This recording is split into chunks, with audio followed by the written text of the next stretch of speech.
வாழ்க்கவே சவேரியானே எங்கள் பந்தல் காவலரே. புனித Francis D sales இவர் 21 ஆகஸ்ட் 1567 அன்று பிரான்ஸ் நாட்டில் பிறந்தார்.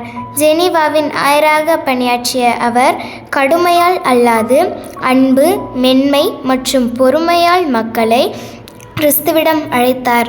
சாதாரண மனிதர்களும் தினசரி வாழ்க்கையில் தூய்மையாக வாழ முடியும் என்பதை தன் எழுத்துக்கள் மற்றும் போதனைகள் மூலம் எடுத்துரைத்தார். கருணையுள்ள வார்த்தைகளால் நம்பிக்கையை பரப்பிய இந்த அன்பின் திருத்தூதர் 28 டிசம்பர் 1622 அன்று இறைமடியில் அமைதியாக இறந்தார். அன்று அவர் சலேசின் ஆன்மீகத்தின் தந்தையாக திருச்சபையில் மதிக்கப்படுகிறார். புனித பிரான்சிஸ் டி சேல்ஸே, அன்பும் மென்மையும் நிறைந்த உமது வாழ்க்கை எடுத்துக்காட்டை போல எங்களையும் வாழ வழிநடத்துங்கள்.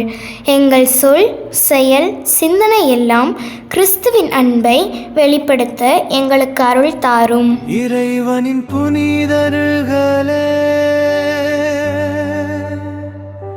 எங்களுக்காக வேண்டிக் கொள்ளும்.